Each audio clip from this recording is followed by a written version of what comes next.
Hi, everyone. My name is Mark Vina, host of the SmartTechCheck podcast. Today is Tuesday, January 2nd, 2024, the first podcast of 2024.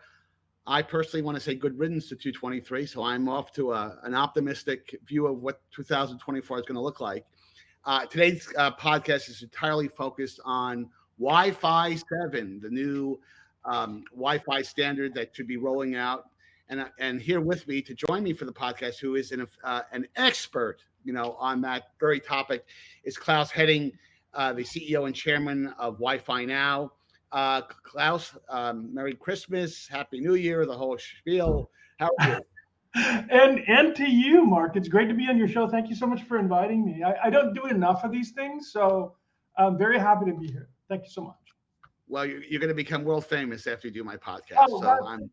That's happy the to have general idea.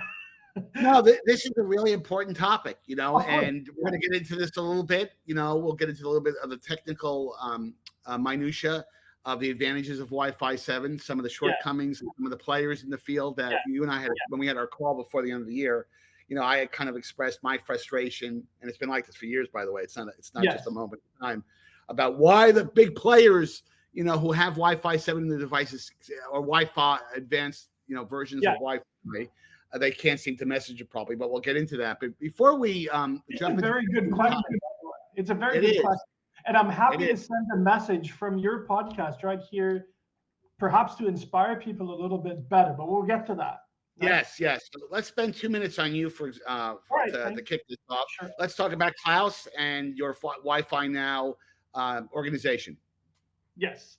All right. So I have a background in engineering originally, in electrical engineering, and also in journalism. So I put the two together a number of years ago and created an event series on Wi-Fi. I used to be a mobile guy, actually. I was into cellular for many, many years, worked for Nokia. But then I shifted over to Wi-Fi. It's the best decision I've ever made in my life. I'm so happy to be in this industry. I think it's incredibly inspiring. It's super fun. There's so many things going on and so on. So it's a fantastic place to be. And so for the past 8 years, we've been doing events. And now also we're kind of I would say the leading media source, news source really for Wi-Fi. If you go to wifinowglobal.com, and a lot of that, what you see there is, of course, the work that we do with our partners. We don't, we work with them. A lot of the work that we do is sponsored, but a lot of it isn't. And we try to cover every aspect of the industry. We want to make sure that everybody knows about all the great things that are going on. So that's basically my job, has been my job now for, I guess, more than 8 years, but for Wi-Fi NOW, about 8 years. And we're super happy to do that. Yeah, and by the way, I've that's how we kind of connected with each other. I subscribe to your newsletter, and there's a lot of great content comes out of it. I haven't been at one of your events, but next time I'm in Florida, I know you have an upcoming event in the April. That's it. So that's right. So the shameless plug is April 22nd to 24th in Sarasota, Florida. That's going to be the Wi-Fi World Congress USA for 2024, and we really get the absolute best Wi-Fi people to these events. We've got literally the leading folks, the folks that are actually creating the technology, creating the standards, making Wi-Fi happen right across the world from everywhere. From all the big ones, like from Intel, Qualcomm, MediaTek. Chipset is a big part of it. They create the technology, but we also got loads of service providers, loads of managed service providers, all kinds of startups also involved, and of course, the usual suspects on the enterprise side, Cisco, one of them, and many others will also be there. So it's really comprehensive, and in terms of information, you won't get anything better than that. And also, of course, for networking. So it's really a community approach to building your business. My approach has always been, for everything that we do, technology is great. We love technology, but we've got to translate that into business. So the opportunity side, the business opportunity side, is incredibly important. And it always has been for me personally, not because that's how I think. And now we're helping everybody out there in the Wi-Fi industry develop these opportunities, right? So that's really the thing for us. No, and I'm sure it's a fabulous event, and hopefully I'll get a chance to attend one of your. You're welcome to attend. We'll put you on the list, my friend. You gotta come over. Sarasota is beautiful. No, hey, listen, I've got a lot of friends and family that have migrated down to Florida, so it's not a bad place to be. So Super let's jump right into here. Yeah. Let's talk a little bit about the benefits of Wi-Fi 7 and just kind of set this up. Yeah. Obviously the topologies in Wi-Fi change seemingly every year and a half, 2 years. And the thing that's interesting to me about Wi-Fi 7, it's fundamentally different from Wi-Fi 6. Now, Wi-Fi 6 was a pretty significant leap over Wi-Fi 5. Wi-Fi 6 has been cut in a couple of iterations, both Wi-Fi 6E and standard Wi-Fi 6. But the nirvana that we all want to get to, the world wants to get to, is a genuine cordless environment for our laptops, our smartphones that mimics a hardwired connection. And I think we're going to get there with Wi-Fi 7. And there's a couple of tailwinds that I think are going to help with that. Well, not help with that, but I think are going to showcase the benefits of certain usage models. For example, Apple's going to start shipping Vision Pro models, so VR and AR. That device is going to get a lot of scrutiny in a few weeks when that starts to ship. And I think you will need the best class of Wi-Fi speed without latency that will really make VR and AR applications shine. So that whole category, I think, is going to be a tailwind. Now, the downside, of course, anytime you move to a new topology is you really need a new router with Wi-Fi 7. You'll need devices, of course, with Wi-Fi 7. But there's some good news there. From the briefings I've gotten from Qualcomm and MediaTek, you mentioned them as well. Wi-Fi 7 will, if you even are, it's backward compatible, obviously. Even if you don't have a Wi-Fi 6 router, there'll be some benefits there, or vice versa. If you've got a Wi-Fi 7 router and you don't have Wi-Fi 7 devices yet, there will be some benefits. Not the complete suite of benefits, but you will see some performance there as well. Now, from your perspective, because I'm kind of doing a monologue here. Tell me what your thoughts on what the exact benefits of Wi-Fi 7 are from your perspective. Yeah, let me just, I will do that in just a second. Let me just backtrack a little bit because you did mention, and this is, I think, part of how Wi-Fi has been perceived over the past few years, that there's a lot of upgrades going on. And let me just clarify a little bit of the confusion. It's to some extent true. But so from between Wi-Fi 5 and Wi-Fi 6, there was essentially 5 years. So the renewal cycle, the standardization cycle, or the evolutionary cycle is supposed to happen every 5 years. That's what the IEEE, so the standard comes from the IEEE, and then the Wi-Fi Alliance then implements it to make it an interoperable standard, right? So that's how it works. But the IEEE cadence and the Wi-Fi Alliance cadence is supposed to be 5 years. So what happened between Wi-Fi 6 and Wi-Fi 7 is we had an interim standard that was called Wi-Fi 6E. And all that is, it's not that it's not important, it's super important. All that is Wi-Fi 6 with 6 gigahertz capability. Yes. So that's why we had that intermediate one, which sort of happened in between 6 and 7. Otherwise, there would have pretty much been a 5-year cadence between 6 and 7. So it's not like we're pumping out new standards every 2 years. This was an exception because the FCC, in their wisdom, released the 6 gigahertz band, which is, I should have pointed that out because when I said the 6E, that's what I was referring to, the 2-year thing. But generally speaking, it's multiple years. It doesn't happen every 18 months.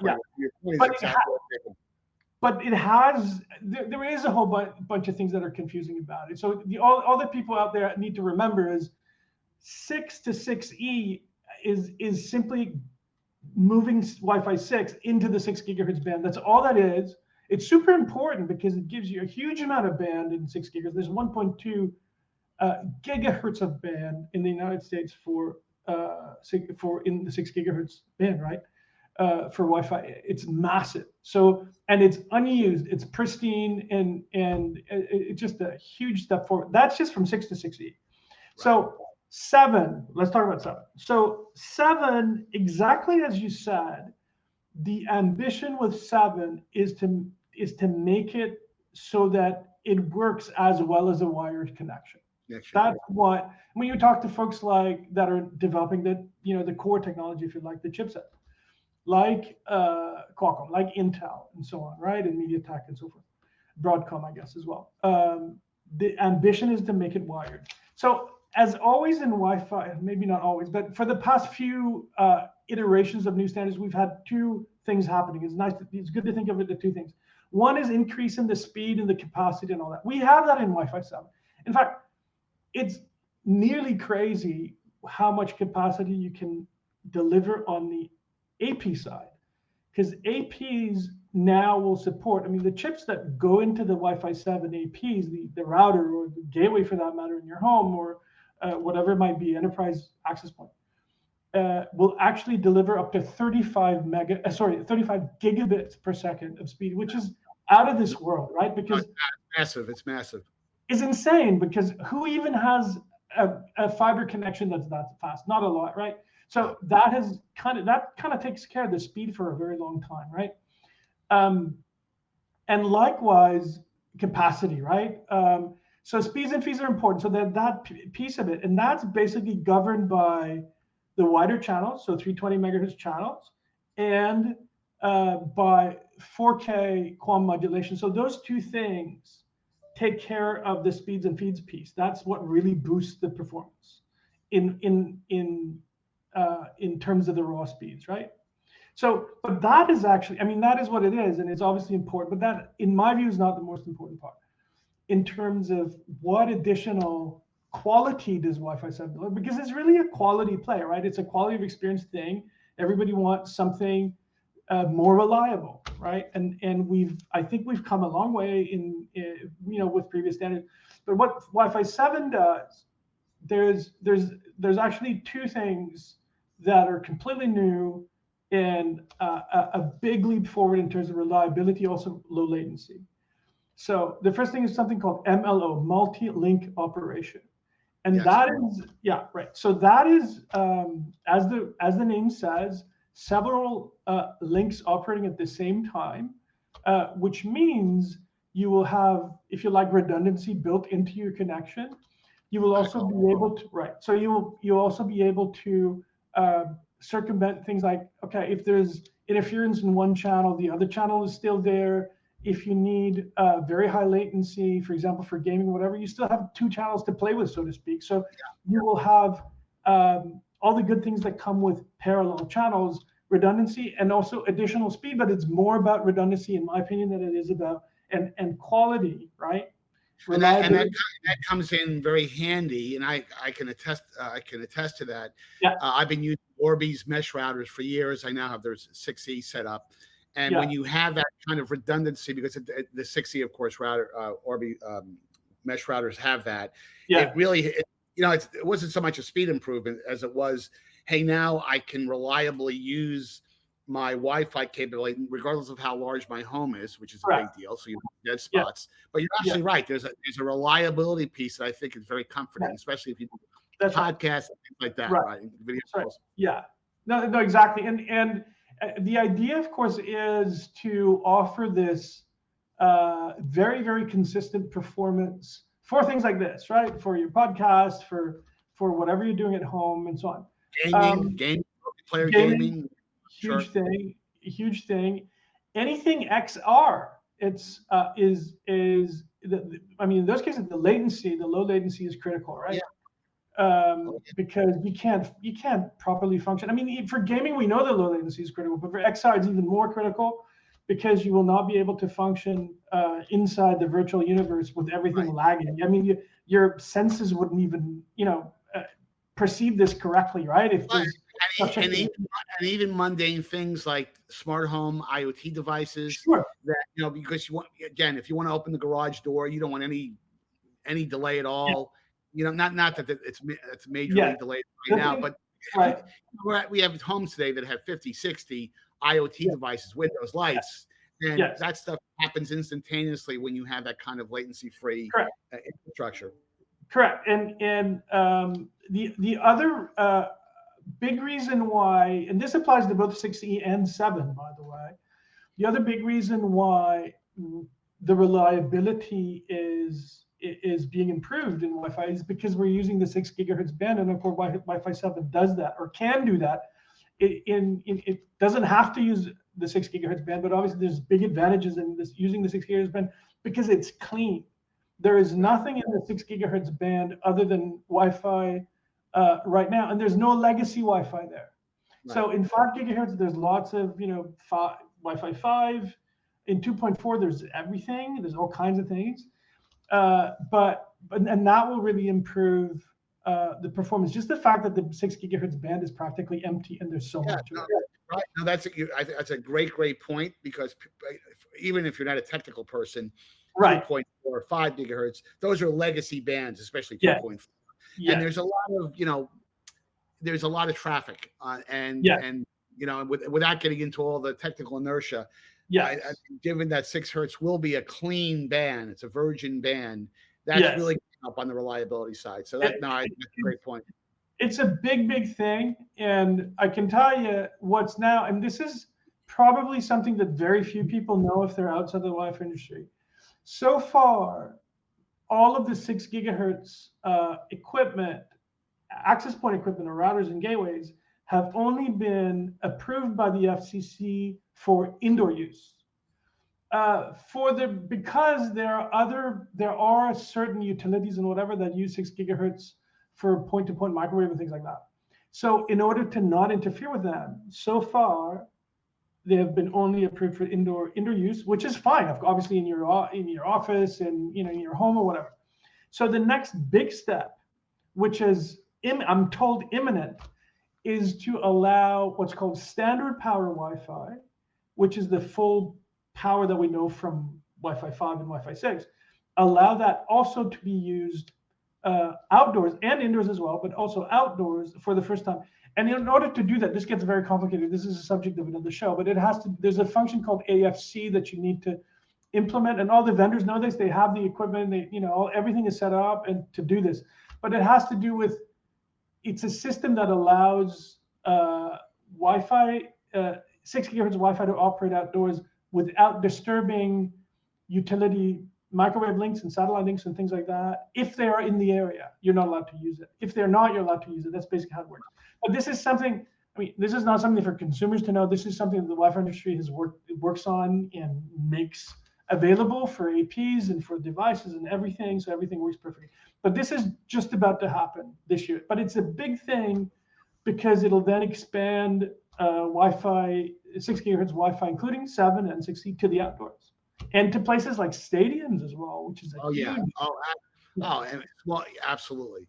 Yeah. So we've established, and I appreciate the context is this is going to be a big deal. I think that's the message. No question about it. But here's the one I want to spend about 3 or 4 minutes on this topic. Is major Wi-Fi players. Now again, in the whole Wi-Fi ecosystem, you've got the chip makers. We've mentioned Broadcom. We've mentioned MediaTek. And Qualcomm, which is probably, again, those 3 guys probably have 90% of the market right off the bat. Yes. Then you have the device manufacturers, whether it's the Apples of the world, the Samsung of the world, the PC OEM players, the HPs, the Lenovo's. And like we talked about a couple of weeks ago, what drives me crazy is that this alphabet soup thing that we call Wi-Fi, the average person, the average consumer, doesn't want to become a CTO. They don't want to become a CIO. And what drives me crazy, and I know it drives you crazy, is that it seems that the folks who integrate this technology in their devices, they just do a lousy job messaging the benefits. Now, we just talked for about 15 minutes or about 10 minutes about the benefits. So that's really hard. But when you walk into retail, and I'll just use PCs as an example because I'm an ex-PC guy working for Compaq and Dell and Alienware, is that, when you go into retail, when you go into a Best Buy, you're lucky if you get 10 words on a point of purchase, a point of sale card. But I find that even the messaging on websites, from the major PC OEMs, they just do a substandard job. Now, part of this is that in the PC world, even when everybody has Wi-Fi 7, every OEM wants to message it a little bit differently, and that kind of confuses people. And I got to tell you, my honest belief here is that once Apple embraces Wi-Fi 7, which they will, they're so singularly focused on doing messaging in a very clean, digestible way. Rising tide will affect all boats. So is my analysis pretty accurate, or what's your thoughts? It is, but let me just tie a few comments to that. Even Apple, bless them, because they do great work in connectivity and we love their work and so on. But even Apple, when their mention of, for example, the change from Wi-Fi 6 to Wi-Fi 6E, which is substantial, Yes. you have to look very deep in the specs, right, to even find that. And Right. when they do their events, I think it's maybe mentioned very, very briefly for like 2 seconds, but they don't. I know they attach importance to it. Why do I know this? Because they're on the board of the Wi-Fi Alliance. They do a huge amount of work. They even, rumor has it, want to insource their Wi-Fi chip development because they want full control of it. There's all these. So even they know how important it is, but they don't seem to care much about the marketing piece. I can't tell you exactly why that is. It seems strange to me. Somebody like Apple doesn't want to do it. But let me just elaborate a little bit more. Intel, I think, does a better job, and Intel are working very hard at it because they want, there's certain things that they deliver with Evo and their new generations, and they're very specific with their clients, so that their clients know, also have an opportunity to market this. Unfortunately, that they don't always take the opportunity. It's a very good question that I don't, because it's so important, right? Because I also told my friend at Intel, who's like the top Wi-Fi guy there, and he's a fantastic guy. I told him, a PC without Wi-Fi doesn't do much, frankly, right? Oh, yeah. And he totally agrees with me. And he said I even told that to the CEO of Intel. He wasn't impressed, but it's the truth, bro, right? It's the truth. So why? And I know Intel, bless them, they do a tremendous amount of work trying to get the word out, but they're also obviously dependent on their clients, their OEMs to do their marketing. It's a very, very good question. Part of the reason, and Qualcomm does the same, and they work very hard at it. Part of the reason, if you compare, the comparison is between Wi-Fi and 5G, let's say. Everybody knows 5G. I'm not sure everybody understands the benefits of 5G, but at least everybody knows 5G, right? So, well, but let me just stop you there for a second. The problem with 5G, and I'm writing about there weren't that many benefits to start with, but anyway. Well, part of the problem, the hyperbole was over the top, and we could do a whole podcast on why 5G was kind of missed from a rollout standpoint, but not, initially for the first 12 months, most people didn't see the benefits. Correct. And now the infrastructure is being built out. You've got much more millimeter wave capable. I could go down the list, right? But that's 5G's been out for what, almost over 2 years now. So, but the thing I just before we go on to the next topic, the last topic, I do think companies like Qualcomm get it because I've met time with Qualcomm and they understand it. What I would like to see, call me crazy, is I would like to see organizations like the Wi-Fi Alliance. I'm sure you would probably support this as well. Is kind of do kind of public service announcements where, you get the Lenovo's, the Dells, the HPs, a collection of 25 guys that, we're going to bless these 2 or 3 minute videos that without branding that really hits, hey, here are the usage models where Wi-Fi 7 is going to flourish and fly. I don't think that's possible because of the politics and because, hey, I'd love to see that. Right. Okay. We do that, by the way. We do a lot of that work. Wi-Fi Alliance also does it. It's just that it probably doesn't. They don't have their PR company is not good enough. Maybe, I don't know. But let me just say 2 more other things on this topic because I think it's important. Number one, we are much better off in Wi-Fi today than just a few years ago, where the standards were called 802.11az. Oh yeah, 802.11. That was the real alphabet soup, and that was hallelujah. I believe exactly. Exactly. So so we have to give credit there. And the other thing I wanted to say about the marketing side or the messaging side, the Wi-Fi industry, believe it or not, we have a huge footprint. There's 5, 6, 7 billion devices out there. So the footprint is massive. The size of the industry in dollar terms is small. We're like a $50 billion industry. Mobile is like $1 trillion industry, right? So that also affects this. So typically not a huge amount of money is spent on PR. And while the mobile people spend, God knows how much money, and they mobilize everybody, right, to talk about 5G. And finally, the last thing I want to say, Wi-Fi people tend to be very modest. They're engineering smart, but they're not, boisterous. I'm the only boisterous one. So pretty much everybody else are very smart, very modest, and do tremendous work, right? but they don't, get up on stage and start, talking about it like that. So, but that's just part of sort of the DNA of the industry. No, I agree with your assessment 100%. What the world I want to get to, because we only have a couple of minutes left here. Yeah. Okay. I want to get to a world, even though the 5G release was kind of ham-fisted, it did force an upgrade cycle. I mean, there were people, I gotta get a smartphone with 5G, and then they got the phone with 5G, and it turned out to be a bit of a non-event. Yeah. Wi-Fi 7 is going to be the real deal, and I would like to see people, because it will help the market. I want to upgrade to a new PC, a new laptop. I want to upgrade to a smartphone, and the one thing about those companies we just talked about, they do learn. They do listen. They do learn. Yeah, they do. And hopefully we'll see some of that. Let's just hit the last topic. Yeah. Just a couple of minutes here. What's your prognosis on when we'll start to see this Wi-Fi 7 starting to roll out? Okay, so first of all, Wi-Fi 7 is already here. There are a few devices available on the phone side. Actually, a whole bunch have been released in China and so on, for different reasons, but because their market is slightly different.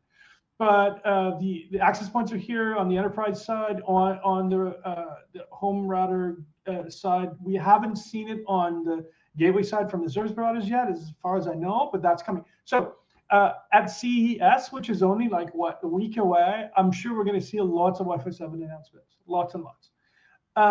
So I expect this to accelerate over the next 6 months. I think we'll see many more devices over the next 6 months. The standard, the certification, by the way, the certification is kind of, it's kind of the start of the sort of, the sharp end, the sharp part of the S curve, so to speak, right? The steep part of the S curve. That's going to start pretty much now. They haven't quite announced it yet, but I think they're announcing it this week. So the Wi-Fi 7 certification by the Wi-Fi labs. So next 6 months is going to accelerate. Towards the end of the year, I think we're going to see a lot of especially new devices. The devices are really driving it. When I'm talking about devices, I'm talking about PCs. So Intel is in there. They already launched it. So Intel's got 70-80% market share on PCs, right? Something like that. Netgear's got a Wi-Fi 7 mesh version. They're supposed to send me one. I haven't got it yet. Oh, yes. I haven't got it yet here, but I'm sure I'll be getting it. Yeah. Waiting for CES to be over, and then they'll start sending samples out. So keep an eye out. Obviously at CES in the next 6 months, I think we'll see a lot of great new Wi-Fi 7 kit come out. Well, Claus, this was really, really great chatting with you. I really do appreciate your time. So welcome. Great to be on your show.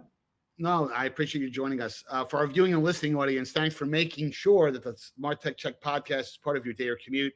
Please make sure that you hit the like and subscribe buttons at the end of today's podcast, or use these convenient on-screen QR codes to connect with me. You can also follow me on X, formerly known as Twitter, at MarkVina Tech Guy.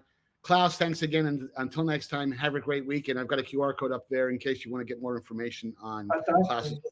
Yeah, great. Thank you so much.